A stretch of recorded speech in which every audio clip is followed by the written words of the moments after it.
Brothers, welcome to the Saturday sessions. I'm coming to you from Bali, and I'm actually here for my honeymoon in a small village in the middle of a jungle as I'm going deeper and deeper into ceremony with my beautiful wife, Daria. And this is the second time in 6 years that I've missed a Saturday session. So thank you for still showing up and giving me the little break so I can dedicate some energy and time to other important parts of my life and come back even stronger. Guys, I was gone last week. We did a video session and we learned so much. Something me and the team discussed is having a topic of the month instead of a topic of the week and going deeper and deeper into each topic before we move on. Something I've heard from you all is the importance of integration. While these topics are very powerful and rejuvenating and empowering for us, a lot of times we move on so quickly that we don't have a chance to go really deep into the integration of it. So this month's topic will be a topic that is really important to all of us men. And what better than the month of December as we approach the new year?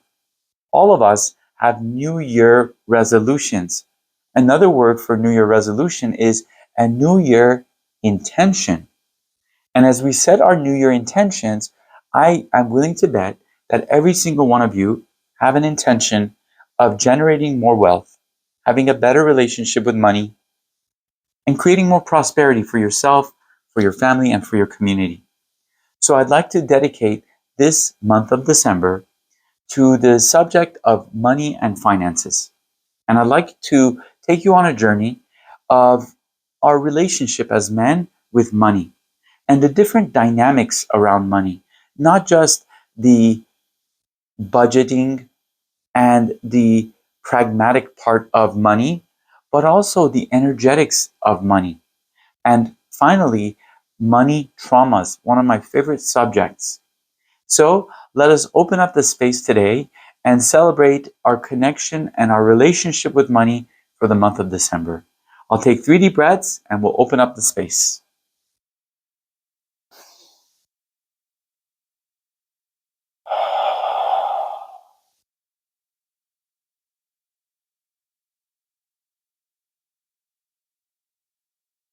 As you continue to breathe, follow me on this beautiful, powerful reminder of a prayer. God, we thank you so much for every single penny that you've ever brought our way. We say thank you for all of the resources that are already here and for all of the resources to come. God, as we stand in integrity with ourselves, allow the money that comes to us to come with ease and grace. Allow us to manage this money with radical ownership so that we're able to use this fine resource to bring more health, more healing, more joy, more celebration into our lives and into the lives of our family. God, as we open up this field for education and connection around wealth and money, let us remember that we've all had money challenges, that we all suffer from shame around our relationship with money, and let us open the space from a space of non-judgment, a space of non-hierarchy, that no a man has more money or less money has any difference in their value in our community. God, we open up the space for our relationship to money to be improved, for our connection to wealth to be elevated, and our ability to provide money for ourselves, our family, and our community to be brought forth with more joy, with more celebration. Thank you, God. Amen. Brothers, I want to talk to you first a little bit about my background because we're going to go really deep into the subject, and I'd like you to have a idea and a little bit of a understanding of where I come from. And I want to talk to you about my background, not just from how I experienced money, but also my education around money. Many of you know that I was raised in war, and my parents actually had good money, but the war destroyed all of it. And over a very short period of time, My parents went from having big homes and maids and housekeepers to having little to nothing. And in this period of going through a lot to a little, I learned a lot. I learned about what it feels like to have money, and I learned what it feels like to not have money. And at a very young age of 8, I immigrated to the United States as a war refugee. So imagine going from a space where your parents have a lot of wealth to being completely broke and having to reset your bar of dignity around money and resetting your bar of connection with this thing called wealth. I know that many of you also resonate with this. I know many of you have had a lot of money and then it's gone broke and have to deal with the emotions and the stigma that comes with these fluctuations when it comes to money. When I came to America at the age of 8 and I realized that my parents had no money and that the American dream was all about how big your house can be, how many cars you can have, how many vacations you can go on, I got the same message that we all got. I thought to myself that if I had the most amount of money, I would have the most amount of happiness, just like most of the people on TV. So I was a self-made man. I put myself through college by working as a DJ, staying up late at night. And back then, DJing wasn't like the DJing today.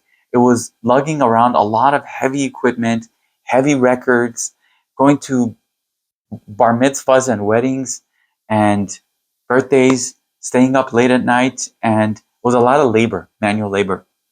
I got myself through college, eventually found myself a mentor who I begged over and over and over again, and finally, when he allowed me to work with him and receive mentorship from him, I was I had the privilege to work with him, and he didn't pay me a penny. Many of you met the guy. He was at my wedding. His name is Ray.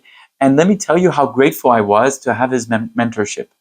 Many times in today's day and age, a lot of people think that they are owed something when they receive mentorship. And let me tell you, when you get a mentor who invests in you, it's worth more than any amount of money. Any amount of money. And if you're with me on that, put in amen in the chat. So I went from being a broke refugee loser to receiving financial education that was very sophisticated. I'm talking about going from being absolutely broke, not having any money to pay rent, to having $100,000 of income, $250,000 of income, $500,000 of income, $750,000 of income, $1,000,000 of income, to a point where I started to realize that money was no longer a modicum of happiness and fulfillment for me. And that is one of the reasons why I retired and left behind the very luxurious and lucrative business that I had to be here with you all so that I can really help myself and the people around me achieve true fulfillment. And yes, you do need some money to achieve that initially. And yes, I'm here to support you with all the wisdom, all the teaching, all the mistakes that I've ever made so that you can receive shortcuts and not have to stumble and go through the same challenges that I went through. And I like to say that the information that I want to share with you over these next 3 to 4 weeks is really, really deep and it's in layers. So you got to stay with me. You got to show up. If you miss a session, show up, watch the video, and don't say it didn't work. Here's what I can tell you. I was absolutely frustrated with my finances at the beginning of my career. And it wasn't for the fact that I wasn't working hard. Many of you all out there work hard like hell. Many of you work harder than most of the other people in our community. And many of you are still struggling where you have more month left at the end of the money. So hard work isn't a absolute, it's not the only ingredient to success. And I learned that the hard way. I worked my ass off for 2 years at a company before I found my mentor, and I made less than minimum wage working full time. And when I got the right mentorship, I suddenly started to see my income make leaps. Now let's talk a little bit about income leaps. We're going to start very basic. What I know about money is that the energy that goes in is not matched one-to-one with the energy that comes out. What do I mean by that? Many times we get on a project or get into a new business and we assume that if we put in 10 units of hard work, we're going to get in 10 units of reward or of money or financial success. No, we all know that. The input gets compounded and the return jumps in a compounded way. What I mean by that is it's not one-to-one. Wherever you are in your life, whatever business you're working on, especially if it's a new business, a new endeavor, maybe you just came into Men of Means and you're starting to support this organization and looking to make a lifetime of income from it, please be patient. Know that the input to output ratio is never one-to-one. It's more like a staircase. You put in, put in, put in, put in, suddenly you have a jump in income. You put in, put in, put in, put in, suddenly you have a jump in income. And I saw my income do that over and over and over again. Usually, it was by the time I was ready to give up that suddenly there was a pop and a reminder that all of the work that you and I have put in never goes forsaken. All of the hard work that you and I have put in never goes forsaken. Why? Because the work that you put in is really an investment in yourself. The tools that you accumulate through the hard work that you're doing right now in your life are an investment into yourself, meaning nothing takes those tools out of you. An example I give you for that is I eventually took the leap of faith to leave $1 million income behind to start a men's movement. Imagine that. Imagine you worked all your life to achieve a certain level of financial security, and at the peak point of it, where you're at the highest peak, you decide, that's it. I'm not going to do it anymore, and I have no idea where the next income is going to come.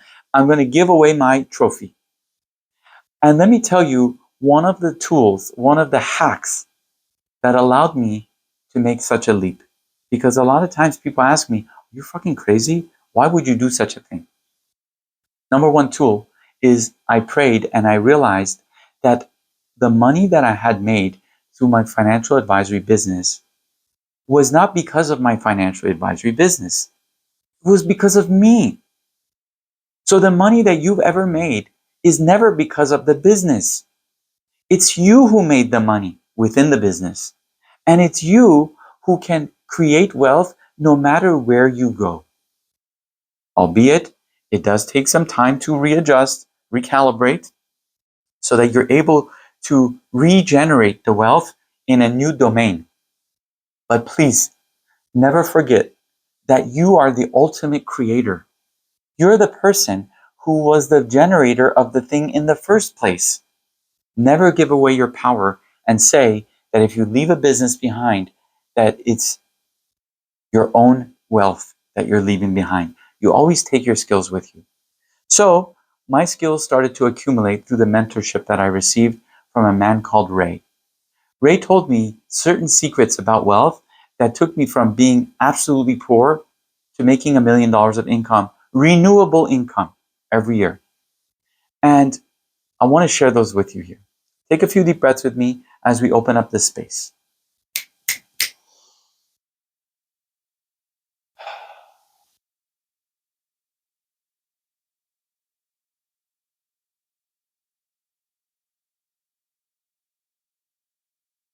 I'll start with the following. Sophisticated wealth comes by you becoming sophisticated. What do I mean by that? Many of us have been told to hustle and hustle and hustle. So we go from door to door sales. We knock, we try to make a sale, the person gives us some money, and over time it becomes a numbers game. But numbers game people really don't accumulate mass wealth. You know who does? People who invest in their own education and knowledge when it comes to money. So, how sophisticated is your education around money? Are you a door to door income generator? Or are you a person who is able to command wealth? Now, every salesperson has to start from somewhere, right? We all got to start at the bottom because no one's going to invest their life savings in a person who doesn't have command of money. However, as you start to get more and more elevated in the field of wealth, it's an absolute must for you to start to become educated around world topics. Why? Why is it important for you and I to be able to carry conversations with people around art, around history, around spirituality, around politics? Why? You know why? Because the $1 million customer that you're looking for is not just here to talk to you about the widgets that you sell. The $1 million customer that you're looking for is a person who enjoys art, enjoys history, can talk about the museum, has had the fine food that is conversation worthy.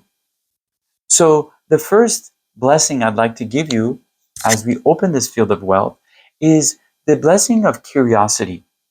How curious are you about becoming a worldly, wealthy human being as opposed to a man who has a lot of money? Listen, there's a lot of people out there who have a lot of money, but they're so boring. Most of those people who have a lot of money and are boring are people who receive the money in inheritance. Most of the self-made men that I know are men that are worldly. We call them Renaissance men. So invest in becoming a worldly man. Invest in being more curious about the things that are conversation worthy. Something that I always like to share as an example is I used to go to really, really high-end black tie red carpet events. When I made a lot of money, I was invited to Hollywood high-end philanthropic events. And as a refugee kid, I was always really curious and astute to watch people and see how the real millionaires and billionaires carried themselves. Here's what I learned. What I learned is in the millionaire circles, most of the millionaires are not sitting around in a cocktail party talking to each other and showing off about how many millions I made last week versus how many millions I made last month. That's considered petty.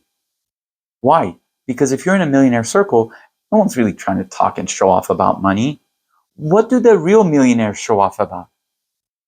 What do the real millionaires show off about if they can't show off about money because everybody around them has the money?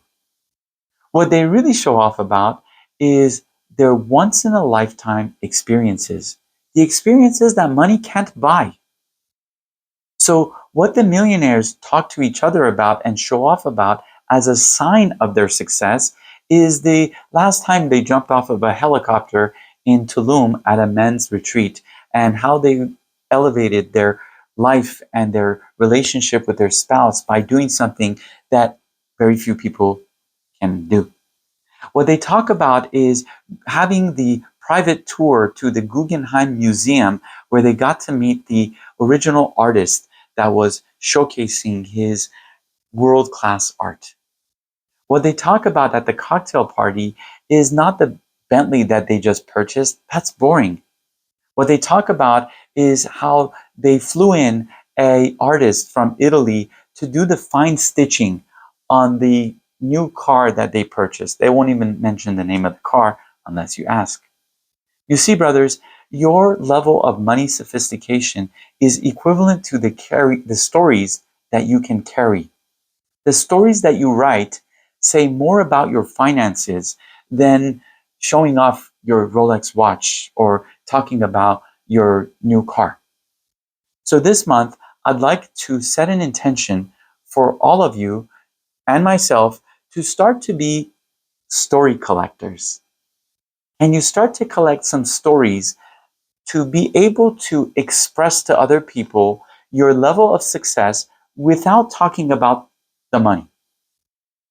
Can you create enchanting stories that are engaging, where people are interested in you and they can see the success that you have, but that's not the main story. The main story is how much light you bring to the table, how much energy and joy, and how much novelty you can bring into all of your relationships. What I found in being a financial advisor and managing over $100 million of people's wealth was that my most wealthy clients signed up with me not because I had the best product, no, but because I had the most relatable story. I was the most engaging financial advisor that they had ever met. You see, most financial advisors sit behind a desk with a suit and tie and they act like robots. They're very square, right? But when you meet a financial advisor or a salesperson or a person like yourself who is helping people elevate their lives, a life coach, a healer, a technology guru like yourself, when they meet someone like you and you enchant them with your story, when you open their heart with your emotional awareness, when you empower them with your words, that to them is worth more than having the top of the line product. Products are plenty. Having the right relationship is very rare.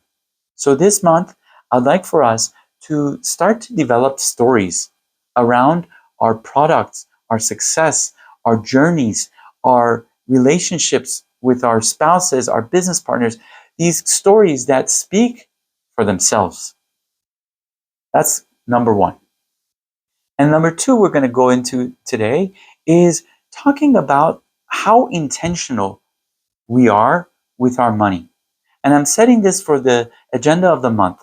Number one, starting to find stories of how we can talk about our success so that we can convey our success to others, thereby finding influence.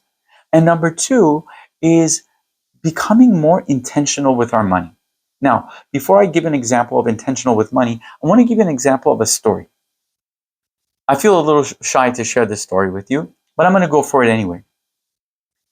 A few months ago, my fiance, who is now my wife, mentioned to me, she's like, honey, I've been really shy to ask you this, but I've been always really dreaming of having a pair of Louboutin shoes. Now, guys, if you know anything about these shoes, they're very well recognized amongst women because they are shoes that have a red bottom. And most of the time, they're high heel shoes. Initially, when these shoes came out and became popular, they were selling for thousands of dollars, $1,500, $2,000 for a pair of high heel shoes. And literally, the only difference is they have a red bottom sole. So you can say to other people, hey, look, I wear expensive shoes, right? And so my fiance at the time, she said, honey, I've always dreamt of having a pair of these Louboutin shoes. Can we buy some? And my first response was like, oof, those are expensive, right? And then I thought to myself, wait a second, there's an opportunity here. I can use this as a story. I can use this to capture a new client. How would I do that? Okay. My fiance said, well, why don't we just go and buy the shoes online and order them to the house and it's more convenient. And I said, no, we're not doing that. We got a story we need to build around this. And she said, what? And I said, come with me, I'll show you. I put her in an Uber. We drove to the Neiman Marcus in Beverly Hills. And we tried the different Louboutin shoes. And all along the way, I was like, this is a great story. This is an experience I'm having around this pair of $2,000 shoes. We eventually bought the shoes. And the story that I now hold around the shoes is anytime somebody compliments and says, oh, those are nice shoes, here's what I'm going to say. I'm going to say, well, these are not just any type of shoes. These shoes we actually purchased at Neiman Marcus in Beverly Hills. And it was so beautiful because when we went there, the guy who was selling it to us had a really bad back problem. And his back problem was so intense that he couldn't really walk straight. And he and I had this beautiful conversation about how good shoes can benefit your posture.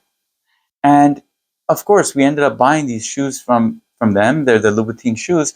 But what I learned from this experience was how important quality shoes are, and how treating yourself to higher quality of shoes and clothes can actually really benefit your health and your physical shape, where you're not having back problems all the time. This is why I decided to purchase these shoes for my wife, and they were so worth it.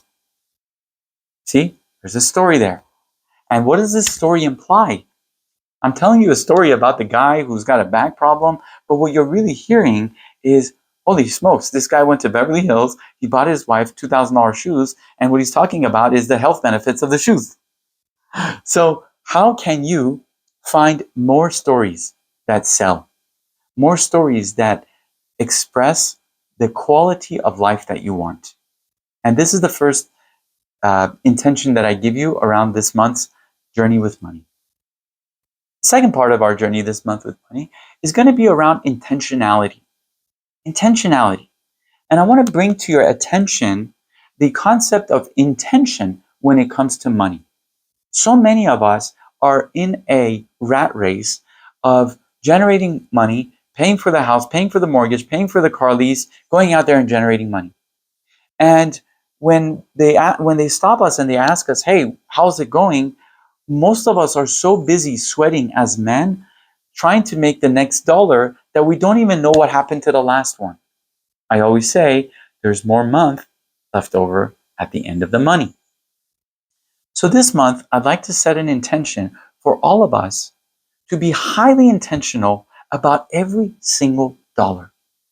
What would it look like for you, brother, if you had high levels of intention around every single dollar?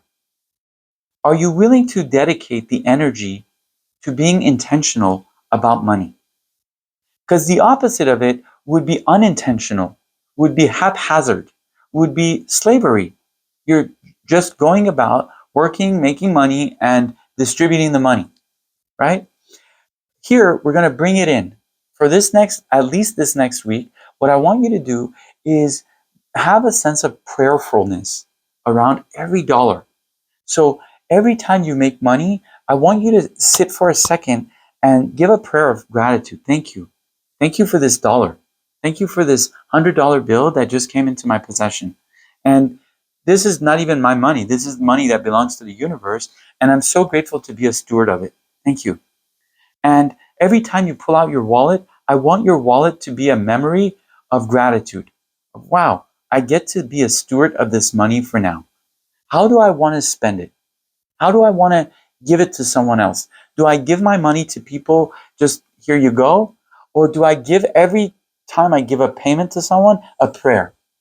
Try that this week. It'll change your life. Every time you want to give somebody money, whether you buy coffee or whatever, hold the money with both hands and give it to them with a prayer. I give this to you and I hope it multiplies times 10. I'm so grateful for this money. I hope it changes your life. Here you go. See what that does for you. Your relationship with money will start to become a lot more intimate. And as we open up the space of intimacy this month, we're going to go into layers of very deep intimacy with money, with the current of currency. We're going to talk this month about emotions. We're going to talk about emotional trauma, which is something, a lot of us men carry around money. But at the beginning, as we open up the space, we got to set the intention. I want to be aware of every dollar that comes in so that I have awareness, consciousness of what is going on inside of me. And this month, as you spend money consciously, purposefully, intentionally, I want you to check every time that you spend, what is the emotion? What is the emotion? And it might be more than one emotion that comes up. Every time you invest, every time you pay, notice I say invest. Even when I buy coffee, I'm investing, right? Every time I invest, what's the emotion? Very quickly, shy, scared, excited, boom. What's this one? Shy, scared, grateful. Boom. And I want you to start to see if there's a pattern. Is there a pattern in your life when you give money? And is there a pattern in your life when you receive money? And over the next few weeks, we're going to work with these patterns. And I'm going to talk to you about how to become aware of certain financial energies and traumas that might be stored in your consciousness. For now, we're just taking inventory. I want to close this out with a really interesting story. Really interesting story. I was in Bali here, and I started to pay attention to what I'm investing in. I got a tip from a brother who mentioned to me. He said, "I have a tip on a cryptocurrency that's about to blow up." And I said, "Okay, give it to me." He gave me the tip, and I struggled with it. And I asked myself, "Is this what I want to do?" Going back 3 months, I had made a commitment to myself, and I said to myself, "God, every dollar you give me is a blessing. Every dollar that comes into my kingdom is a gift from you, God. And I give myself to you at the highest level. I'll stand in the highest integrity, and I exchange that for you with the highest amount of money so that I can take this money and invest it into my community, so that I can expand our community to hundreds of millions of people so that they too can hear these messages." And what God said to me is, He said, "Do not gamble with the money that I give you. Do not gamble with the money that I give you." This, my brothers, is one of the reasons that gambling is a sin. Why? Why is gambling a sin? Because if God, universe, nature, whatever you call it, I don't give a shit. But whenever you receive this money from divine source, it has been intentioned for you. And if you take this holy money and you just put it on a blackjack table, you throw it at some prostitute, or you put it in a cryptocurrency that you have no idea what it is, all you thinking is it might go up or it might go down. How conscious was that transaction? How holy, how pure, how integrous is a transaction where money comes to you with intention and then you put it into something as a gamble? Versus when you take the holy money that's been given to you and you invest it into cultivation, into creation, into positivity, into spreading the message of truth. Think about that. In my past, every time I gambled money, it was a bad decision. Every time, every time. So 3 months ago, I made this commitment to myself that I would never ever gamble again. Never. I got this tip, cryptocurrency. The guy said, put your money in it, it might go up. And I had forgotten the commitment that I made to myself. I put the money into the cryptocurrency. The money went in. Immediately the next day, it dropped by 40%. And as it dropped, so did my heart. And I was like, ow, why did I do that? And right then I remembered, wow, I had made a commitment to myself that I would never gamble with this money. Why did I gamble? I'm never doing that again. I sold the investment. And I said, God, I'm not gambling again. And I took the money out. 2 days later, the same cryptocurrency went up 1,000%. 2 days later, another 300%. Over a matter of 2 weeks, no, over a matter of a week, it was up 3,000%. And I was sitting there thinking, oh my God, is this a joke or what? You see, God has a beautiful sense of humor. God has a beautiful sense of humor. You go left, it goes right. You go right, it goes left.